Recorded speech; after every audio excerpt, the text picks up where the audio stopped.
Para entender a Revolução Farroupilha, a gente precisa falar de um cara, Bento Gonçalves da Silva.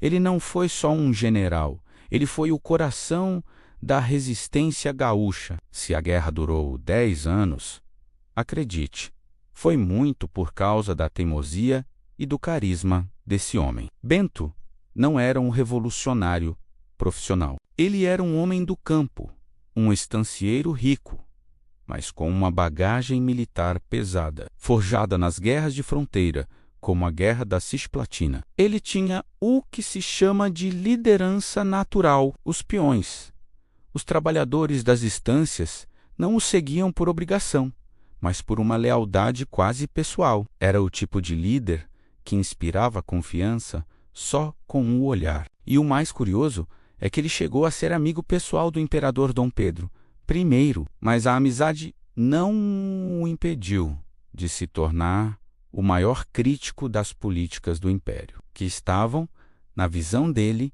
sufocando a economia do Rio Grande do Sul. O estopim foi a alta taxação sobre o charque, o principal produto gaúcho. A paciência acabou. Foi Bento quem liderou o ataque a Porto Alegre em 20 de setembro de 1835, dando início à Revolução Farroupilha e expulsando o presidente da província. A vitória inicial deu moral, mas logo em seguida veio um baque. Em 1836, na Batalha do Fanfa, a sorte virou. Bento foi cercado e capturado pelas tropas imperiais. Parecia o fim da linha para o líder do movimento. Mas aqui, a história ganha contornos de cinema. Enquanto estava preso, primeiro no Rio de Janeiro e depois no Forte do Mar. Lá na Bahia, uma notícia surpreendente chegou.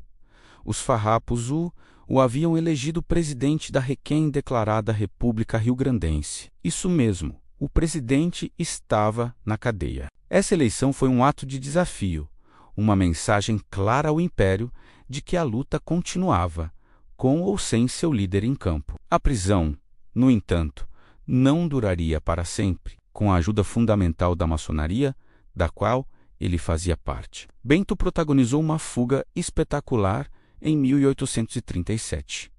Ele escapou do forte, atravessou o Brasil disfarçado e, depois de uma jornada épica, conseguiu retornar ao sul para, finalmente, assumir o comando das tropas como presidente e general em chefe. De volta ao Pampa, Bento Gonçalves mostrou por que era um comandante genial. Ele não tentou lutar a guerra do Império. Ele adaptou a estratégia ao terreno e ao tipo de soldado que tinha. O exército farrapo era basicamente uma cavalaria ligeira. A força estava na mobilidade, na incrível habilidade dos gaúchos a cavalo. Bento usava essa vantagem para aplicar táticas de guerrilha. Ele realizava ataques surpresa, rápidos e devastadores, e recuava antes que o inimigo pudesse organizar uma resposta. Ele conhecia cada palmo daquele chão, evitava grandes batalhas em campo aberto, onde a infantaria e a artilharia do império teriam vantagem. Em vez disso,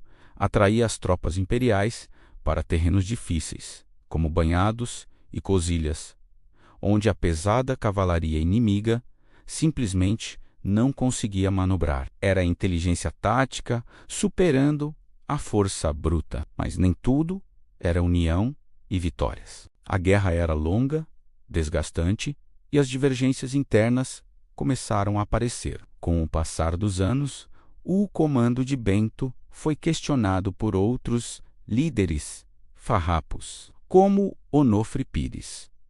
As acusações eram de que Bento estava centralizando o poder e prolongando a guerra desnecessariamente. A tensão chegou ao ponto máximo em 1844, de uma forma trágica e muito gaúcha. Um duelo, Bento Gonçalves e Onofre Pires se enfrentaram com espadas para resolver suas diferenças. Bento feriu Onofre, que dias depois morreu em decorrência das complicações do ferimento. Esse episódio foi um golpe duríssimo para a moral do movimento e abalou profundamente a imagem de Bento. Ele perdeu o capital político e, sentindo o peso daquela morte, renunciou à presidência da República Rio-Grandense, pouco antes do fim da guerra. A paz veio com o Tratado de Ponche Verde, em 1845, encerrando uma década de conflito. Bento Gonçalves, já afastado do poder, não viveu muito mais tempo. Ele faleceu em 1847, em sua casa em Guaíba, vítima de uma doença pulmonar chamada pleurisia. Então, o que Bento Gonçalves representa hoje? Ele é a figura central do panteão Farroupilha. Mais do que um herói militar, ele personifica o ideal de liberdade, igualdade e humanidade. O lema que está na bandeira do Rio Grande do Sul, ele é a razão pela qual, todo dia 20 de setembro, o Estado celebra, com orgulho, suas tradições e sua história. Se a gente resumir sua atuação, vemos um presidente e general em chefe que, mesmo sem conquistar a independência, alcançou sua maior vitória ao sustentar a resistência por 10 anos contra um império imensamente mais poderoso. Sua principal característica como comandante foi, sem dúvida, a capacidade de manter um exército unido, mesmo na mais extrema pobreza e isolamento, lutando por um ideal. A história da Guerra dos Farrapos é, em grande parte, a história de Bento Gonçalves.